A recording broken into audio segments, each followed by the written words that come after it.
to watch this program today because it's going to bless you. And I just want to read you something, because a lot of times we have dreams, and a lot of times we get discouraged because people don't believe in our dreams and they get smart comments. And I want to just read this for you. And Genesis 37:5, it says, "And Joseph dreamed a dream, and he told it to his brethren, and they hated him yet the more." See, a lot of people hate you for your dream. I know. People started talking when I was telling them about my dream and what God told me, and they said, "Oh, well, who do you think you are? You don't have experience. You've never been to music classes or writing classes or nothing like that." But when God give you a dream, and when God says something, you have to move on the dream. And the next verse, 37:8. He said, "And his brethren said to him, Shall thou indeed reign over us, or shall thou indeed have dominion over us? And they hated him yet the more for his dreams and for his words." And I had people say who she thinks she is, and it's not going to work. And so God gave me a word. He said, "I'm going to put you before great men and women." And I just been in awe behind the lyrics. And God put me in a room with people that I look up to, and people like Stanley Brown and Fred Jerkins and Tammi Gerald Haddon. And they got up and we had a workshop. And when I tell you that workshop was amazing, I learned so much in that time frame on that. And so a lot of times we give up on our dreams. I wrote a song, say, "Never give up." Don't ever give up on your dreams, no matter what people may say about you, people talk about you. And God has given me such great favor with all four of these great people of God have given me favor. And I'm just, when I sat in the room behind the lyrics, I had to stop my tears because my eyes got full of water, and I was just thinking about the promises that God promised me. And now I'm sitting in this room. I'm sitting in this room with these great men and women of God. So don't ever give up on your dream, and don't let people deter you. We have namesayers, and they always got something to say or negative. Even your loved ones and your friends will say negative things, and, "Oh, that don't sound good," or, "Why are you doing this here?" But you have to listen to what God has given you and be obedient. And I want you all, that class, if you wasn't there, you missed a great teaching. It's so informative, and a lot of people got up. It was an opening in the session where you could get up, ask your questions and things that you wanted to know about music, about singing, about writing. You missed a great informative class. So I want you all we're going to show some clips from this behind the scenes, and behind the scenes was so powerful. Behind the scenes is powerful. You shouldn't have missed. But I'll tell you what, 2024, don't miss it. I want a packed room. But we had so many people there, and I was glad about the turnout. I want you to come on this journey with me, and I want you to look at behind the lyrics.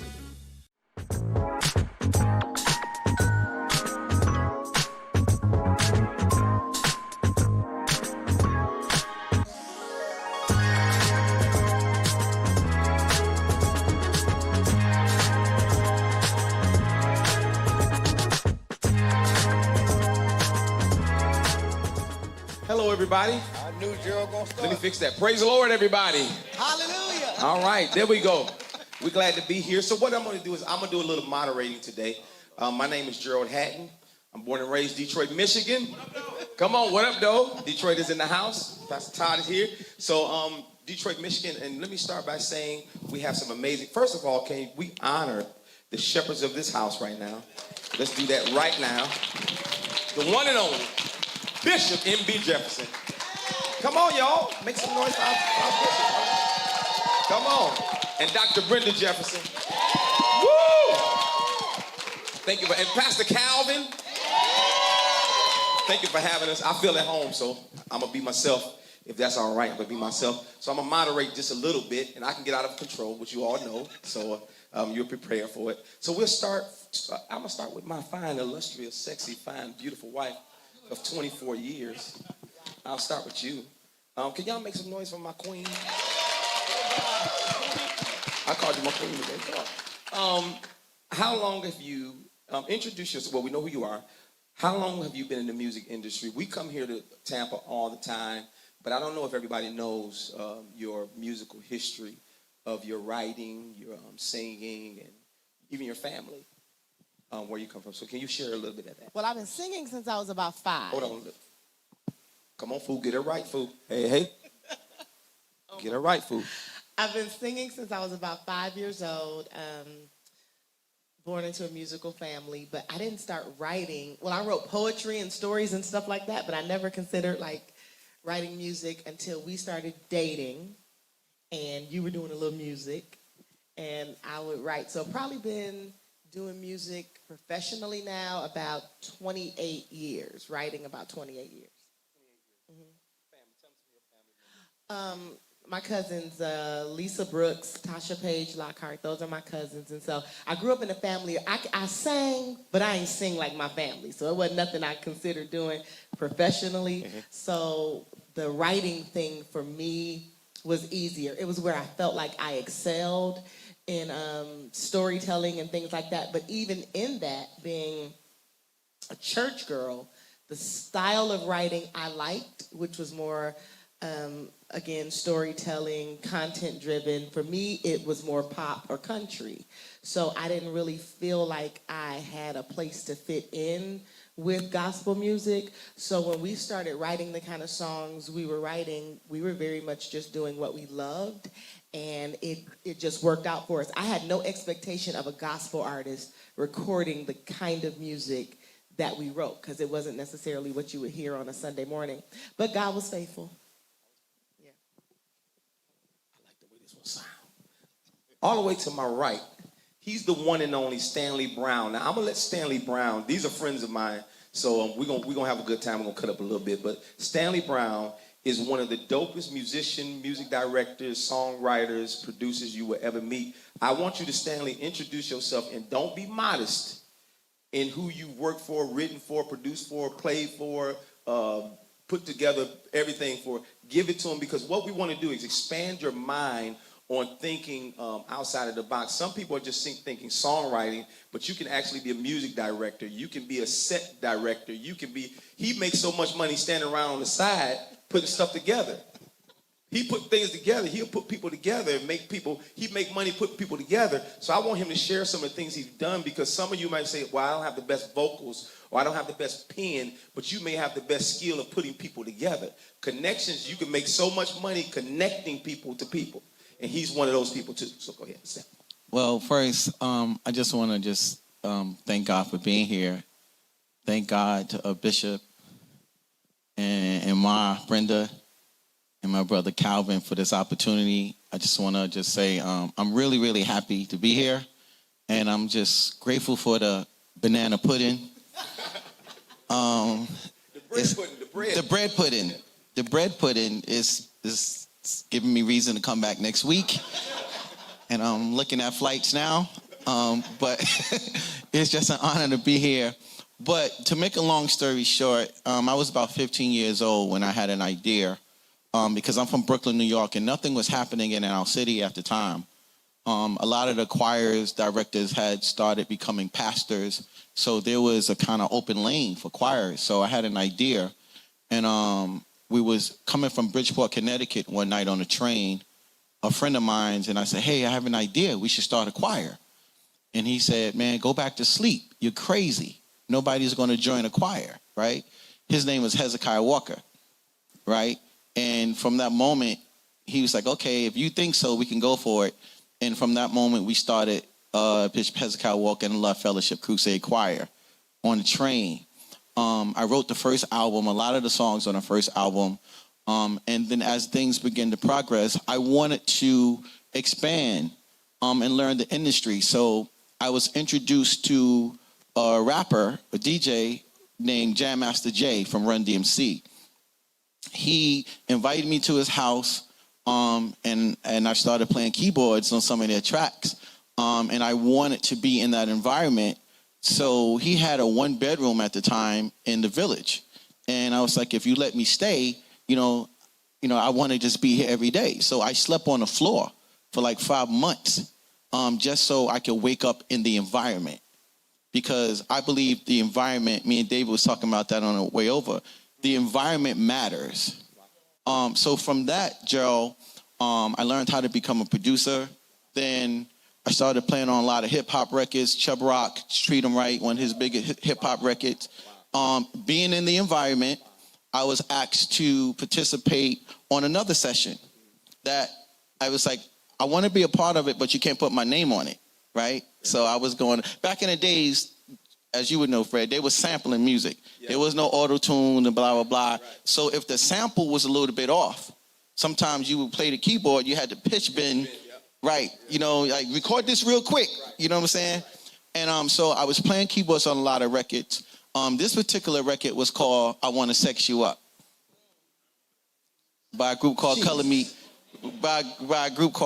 Bad, right? Dr. Freeze and Spider-Man produced it, and I was in this session playing the keyboards, but I was a part of an apostolic church. So I was like, well, I don't know if you want to put my name on this record, but because of that session, a manager was in the room. He said, are you a producer? I said, nah, I just play keyboards. He said, nah, you're a producer. He said, I just watched you put this thing together, even though you're not going to get credit or paid for it. I just watched you work for my guys. He didn't give you payment or credit? Nothing. Wow. But what he did give me, Gerald, was opportunity. Good. Right? So he said, man, there's something that I see something in you. He said, go write me a song and bring me something back because there's something happening. Let me see if I can help you get a song placed. Dr. Brenda, you understand what I'm saying? It's about getting those placements at the right time. Absolutely. So I went to the church and I got a little tape recorder and I recorded this song. I played the song on the organ in the church. I had my friend Mark Middleton, who was the lead singer at Blackstreet at the time. He was the worship leader at the church. Really? I said, hey, could you sing this hook for me? He sang the hook. And I took it back to the studio to meet the manager. The manager says, hey, okay, put the DAT in. I'm like, I don't have no DAT. What's a DAT? Right? I said, I have a boombox. So I played the song in the studio, and he said, ma'am, you got to go in the studio, and we got to do this the right way. So I went in the studio, and I wrote a song called I'm Dreaming by Christopher Williams that ended up on the New Jack City soundtrack. They're not supposed to know that. But I Want to Sex You Up was on the same soundtrack as I'm Dreaming on the New Jack City. My song happened to be the only song on that soundtrack that went number one. Wow. On the whole soundtrack, because the opportunity in the environment is what changed the game for me. And then it went on and went on and went on in there, just so you don't look at me as a heathen in the music industry. It's another one I want you to tell them about too. Okay, but right. Okay, in that record, Dreaming, the manager now becomes an executive at a record company. So now I'm doing A&R. He hired me as an A&R person. So now I'm signing artists. I'm saying, hey, I'm doing all this R&B. I said, but gospel is really my thing. I said, can I do a gospel song on this most ratchet movie in the history of film almost, right? It was called Don't Be a Menace. I said, can I put a gospel song on this soundtrack? They said, absolutely not. I said, why not? They said, so I fought for it. I said, I can get Karen Clark Sheard, I can get Hezekiah Walker, I can get Donald Lawrence, and I get Kirk Franklin. The song was called Don't Give Up. It ended up on the soundtrack for Don't Be a Menace. And because of the success of that, they started to trust me at the label. And then I wrote a song for Aaron Hall for a movie called Eddie, Whoopi Goldberg, right? And Aaron, we needed to change the verse. Aaron didn't want to change the verse. He didn't want to re-sing it after it was recorded. So we called Dave Hollister in. Dave Hollister recorded the song over, right? We're mixing and mastering the song. We're at the mastering session, right? While at the mastering session, we get a phone call that there's a group that wanted to audition for us that day. So we said, no, we can't because we're mastering, so the group has to come here. The group walks in the door. It's 4 young boys from Baltimore, right? Get to your story, right? 4 young boys walking from Baltimore. They started singing, right? So my boss at the time said, stop the mastering session and give this song to this group. The group was Drew Hill. The song was Tell Me. Right. And from that, things just started to happen, but just the long and short. So yes. That's Stanley Brown, y'all. Stanley Brown. And I want to come back to, I want to put a pin in something. You said environment. Mm-hmm. In the right environment. A lot of people don't leave their environment and they don't grow. So I want to come back to that after we introduce this young man right here. After we introduce him, I want to come back to environment. I want to talk to y'all about that.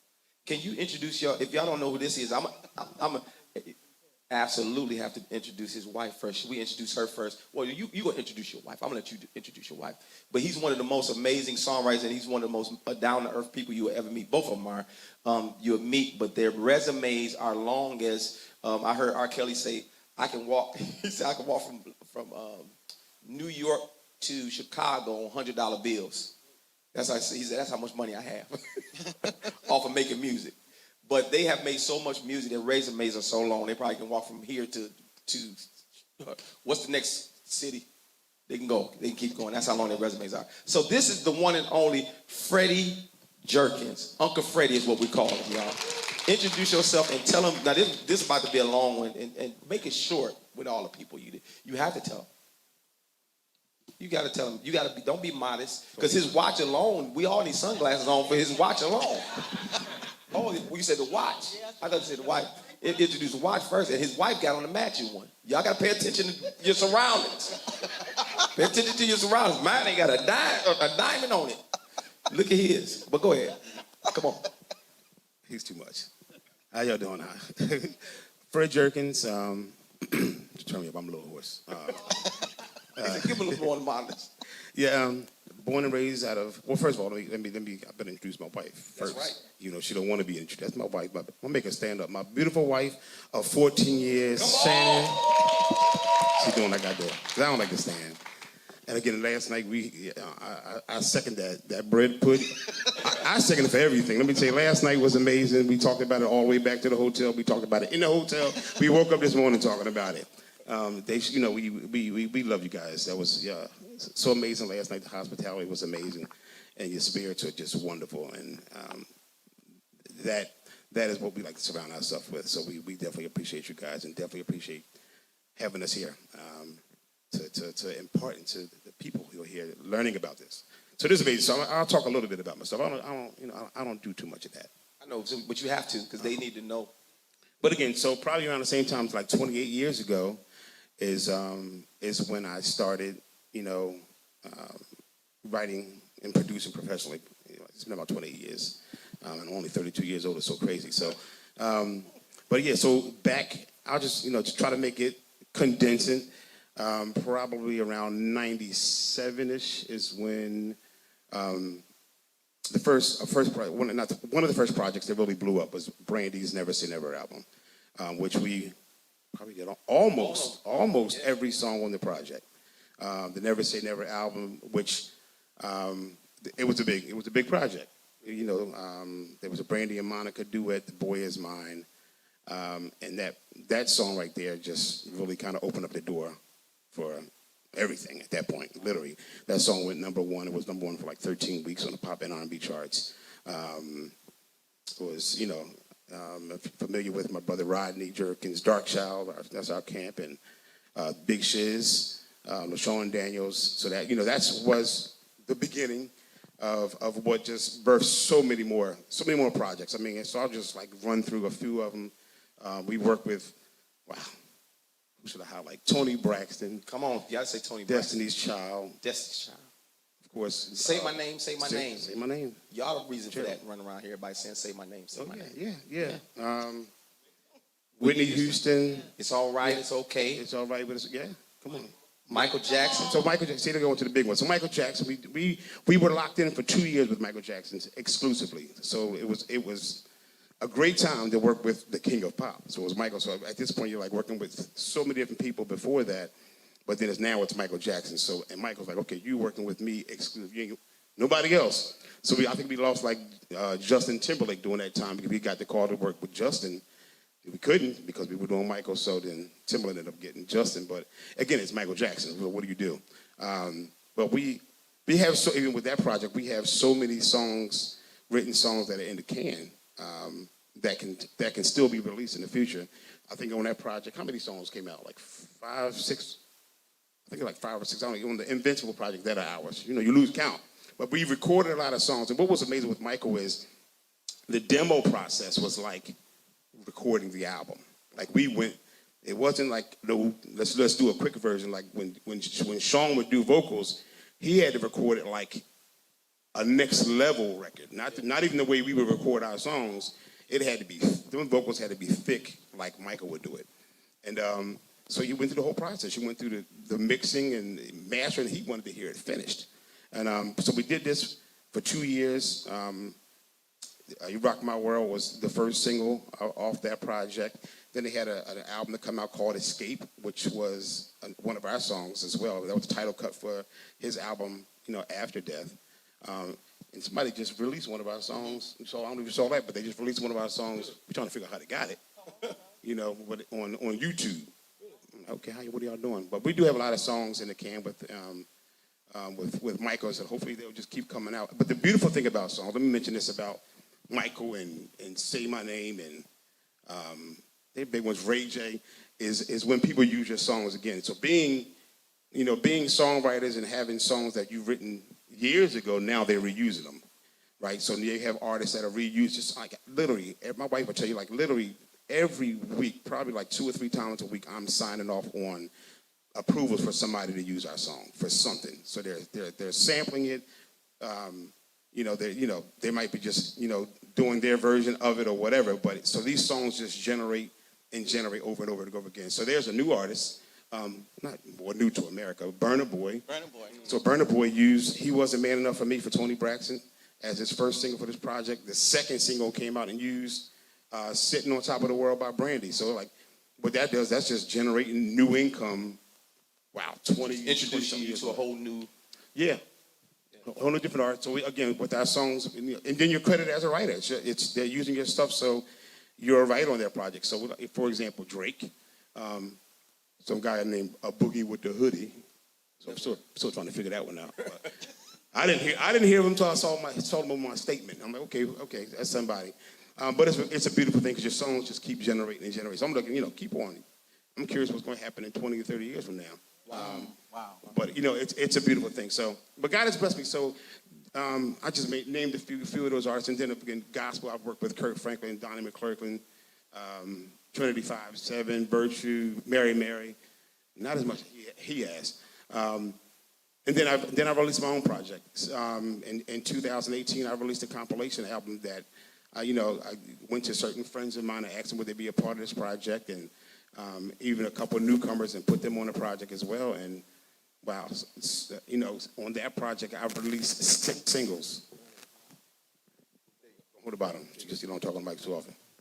Bishop, gotta teach me.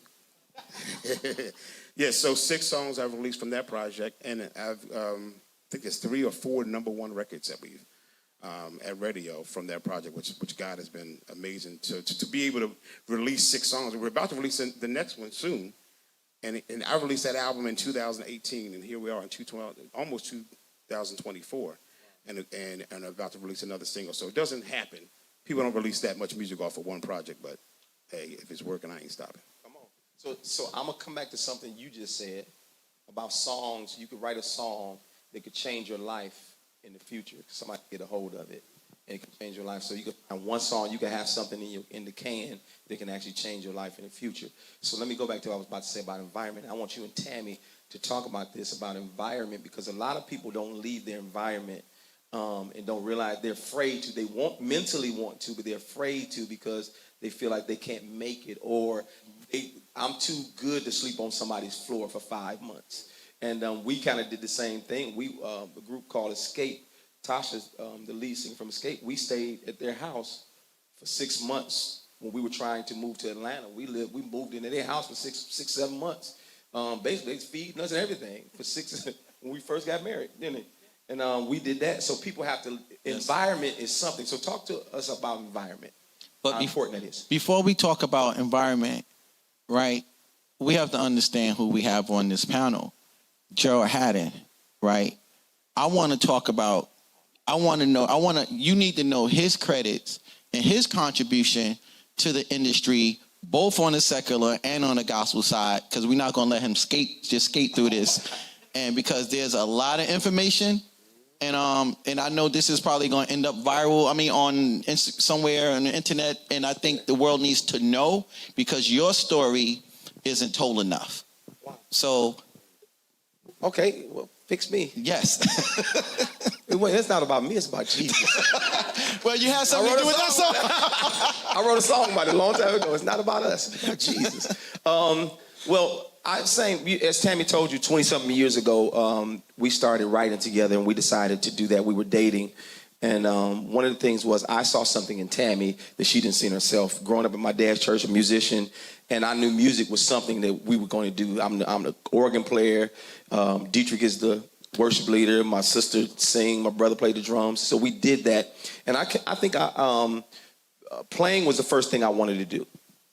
I just wanted to play. That's all I wanted to do. So that's the first thing I started doing. Right out of high school, I met Tammi in high school. And when I met Tammi in high school, it was a long, long time ago. Okay, it was a long, long time ago when we met in high school. And coming to find out, she was Lisa Page Brooks' cousin, which is a group called Witness. I was a big fan of Commission. Witness was, I told Tammi, I said, I want to play for Witness. I said, I want to play for Witness. And we weren't even dating at the time. And her cousin, Ollie, who was Lisa's brother, and I thought her and Ollie were boyfriend and girlfriend, but come to find out they were cousins. So I asked Ollie to introduce me to Tammi. I meet Tammi. She ended up introducing me to Lisa and them. So I ended up playing for Witness. From that, I played for Witness for a while. That's how I ended up playing for John P. Key. Tammi. So I played for John P. Key. Then after that, it just started spiraling. I played for Donnie McClurkin. And I played for some everybody. This is before producing even hit my lap. And once I saw something in Dietrich.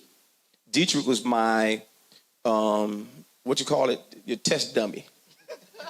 He was my test dummy, and we decided to buy a drum machine. We bought an MPC 60 for $1,500. I had $300. Dietrich had $400, and my parents had the rest. And we went and bought an MPC 60 used, and we started making beats on it. And then we decided to record my dad's church choir, things we did. And that was my introduction to producing.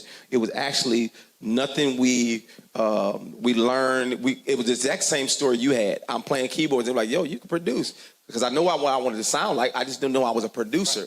And a lot of times I got for stuff, didn't get paid, but opportunities presented itself. So after Dietrich, and we started doing our church choir albums, we started getting a little notoriety, and people started leaning into us. Then I started hanging with people and playing my little tapes. I would actually come up to New York and fool around with Bad Boy with Mario Winans all the time. I would come up there and try to get on the records. I'd play on some stuff, wouldn't get no credit. I hope this don't go viral, but I didn't. I played on some good records too. I didn't get no credit, but same thing. But then somebody let me produce for him. David Hollister, he let me produce on his. That was the first R&B produced record I did from scratch. R&B was Dave Hollister record. What was the name of the song I did, babe? Me and the artist by the name of BJ the Chicago Kid. Y'all probably never heard of him, but me and BJ the Chicago Kid wrote this song for Dave Hollister, and Dave called back and said, "I want it." We drove. That was during I forget when that was, but we ended up driving to. We drove up here to Miami because we were scared to fly. I was scared to fly, so I wanted to drive. We did that. And then I ended up doing some other records. So some of the records I ended up working on the Donnie McClurkin's records. We ended up working on from there. Me and Tammi became a team.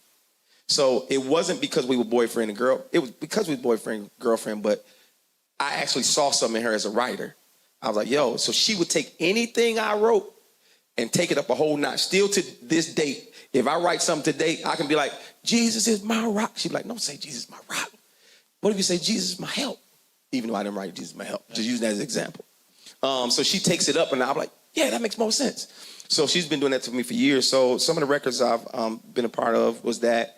I've been a part of everybody, Mary, James Fortune, The Rose, Dorinda Clark Sheard, Rance Allen's records. Who else? I got a whole bunch of records. Yes, you do. Tamar Braxton records, Stevie Wonder, somebody else. As I go when I start singing songs, I can tell you what records they are. But the most important record for me was the Gerald and Tammi records. The most important records for us because it was records that was ours. Like you say, like when all the other records, we could do these records, but when you get to doing your own records and somebody's singing one of our songs, you get to church and they sing, our God is an awesome God. I'm like, come on, that's my song. Or they saying he's able. Or we said, that's our song. Or they saying that it's not about us. I'm like, that's our song. Something that you were just in the room penning, or there was an idea, and you can walk in a place and they singing in the middle of it.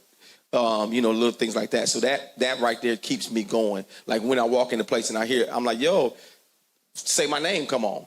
It automatically make me think LaShawn. I'm like, he in the room and then he here, automatically. So when I hear that in any room, and then it lets you know that your pen, you could take something, you can go from the bedroom to the world. Literally go from the bedroom to the world. So short story, me and Tammi, the way we write, and I done shifted a little bit, and y'all have to pull me back. We were sitting at home watching TV one day. Have anybody ever seen Eat, Pray, Love? Yeah, one of my favorites. One of your favorite movies? So she finally got me to sit down and watch Eat, Pray, Love. So we decided this day we want to sit and watch movies. And we were watching the TV, and it was a part in the movie. This is the only part that really stands out to me. She was going after this, and they said, well, you need to go pray. She said, I ain't never prayed before. So she says, all right. So she went in the room. She said, all right, God, well, maybe I should start by saying, I'm a fan of your work. I said, oh, I paused the TV. I said, Tammi, that's a song. I said, oh, that's a song. Ain't nobody in gospel ever said, I'm a fan of your work. Ever. Turn the TV off. We immediately go in the studio because I'm an Ike Turner in our house when it comes to music. Let's go in here. Come on. So I just went to the piano and I just started playing these weird chords. I said, I'm loving you for a long, long time now. I said, it need to go like this, Tammi. And what they doing? That's all I had. And she said, I've been watching you for a long, long time now. And I stand in awe. And then we put it on Erica Campbell's record, and it did very well. It was actually one of our our Grammy win was from that record on that album. And I had a few records on that album. But my point is, an idea can strike up, and you can be like, yo, this song, something you deem as trash can be treasure in another place. And that's enough about me. Yes. Go, it's back on you. Environment. So and then being in the right environment. I said this yesterday, and y'all, you have to talk about this. Y'all have to take this because I know how to talk if I don't know how to do nothing else. I know how to talk. Being in the right environment, because we had to change our environment. Mm-hmm. So let me start with environment. I'm from Detroit. I exhausted every possibility I felt in myself that I can do. There's not an artist in Detroit I haven't worked with, from, like I said, Donnie McClurkin, Vanessa Bell Armstrong, did her records, played for her, you name them, Donnie McClurkin, played for him, wrote for him, the Winans, played for him, Aaliyah, played for her for years. Who else? You just name them. I played for them or did something with them. And I was like, I need more. I want more. It had nothing to do with church. It had something to do with my mentality of saying, I want more for myself. I want a career in something else. And I also told my parents, I said, I want more. I said, and I just don't know where more is going to come from out of here. I think I've squeezed everything out of Detroit that I could. And even traveling with other artists like John B. Key, I would travel out, but I still wanted more. You know what I mean? And a lot of us, your more don't come, and this is where y'all have to take it from me from. If you're going to be a designer, I hate to tell you, you can't be in Tuvalu, Mississippi trying to be a designer. You need to go where design is. So where is design? Example, New York. You need to be somewhere trying to see, like, let me go to New York. Or where's the designers at? Los Angeles. Let me go figure this out. I need to go there. If you're trying to be a architect, you could do that from here. You can do that from anywhere. But whatever that thing is you're trying to do, you need to find out where is it at, where do I need to be, and don't be afraid to go. A lot of people are afraid to go and like, let me go chase it. So, because you can always come, the thing I have in my head at all times is I can always go back home. Detroit, I can always go back home. Why? My parents got a house I can stay at. My brothers and sisters got a house I can stay at. My mother-in-law and them got a house I can stay at if I need to go back home. But I'm going to try. One of the biggest failures in life is you don't try. If you don't try, you'll never make it in life. Environment, go. Somebody else take it. Go. You have to. I hope you enjoyed Behind the Lyrics. And that's just a prime example, even going back to Joseph and him telling his family the dream. You know, his father even said, you mean I'm gonna bow down to you? His brothers hating him for his dream. But when God, the key is being obedient. Being obedient to God and listening to when God tell you to do something. Watch how people become family, your best friend, and people around you can discourage you and say, oh no, God didn't tell you that, or how that's going to happen because, you know, you don't have the experience, you don't have this, you don't have that. But when God give you something, I asked God on the plane, all this was birthed by on the plane on going to Africa. And God spoke to me. He said, I'm going to make you my pen of a ready writer. And from that point on, he said, pick up your pen and write. And I started writing on that trip to Africa and started writing. And God just kept giving inspirations and writing it. And songs started being birthed. One song after another, one song after another. So don't let your dreams die. It won't cost you a thing to dream. But then you got to put action behind your faith. We live in now faith. So now faith is the substance of things hoped for, the evidence of things not seen. You may not see that dream right now, but you keep pushing forward, being obedient to God, and I guarantee you, your dream will come to pass. Like I say, never give up. Never give up. Keep persevering. Keep believing God and trusting God, and your dream will come to pass. So I want you all to believe in your dream and start stepping out on your dream, but have faith in God. Have obedience and faith. God gave me something last night. He said, stand firm on your faith.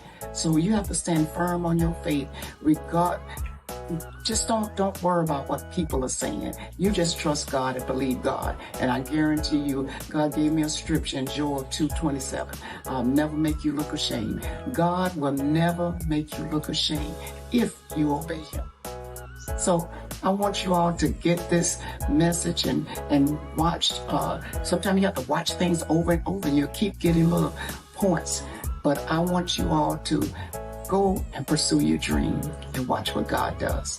Now I want you all to give an offering. God wants to bless you. A liberal soul can be made fat. And I told somebody last night, I said, you know, a liberal soul be made fat. That's why I'm always giving. I'm always blessing people because I know if I give, I'm going to receive. And God's going to pay me back for what I gave out. You'll never miss your reward. So I want you all to trust God and believe that God can do anything. He just can't fail. So give that offering. It's going to bless you. And it will make your dream come true. Because sometimes we sow a seed, but then we don't get back the finances, but you may get back the desire that you had or the dream that you had. Or God will put you in rooms with people of integrity, people that are well known, like he did me. So let's do that. God bless you all.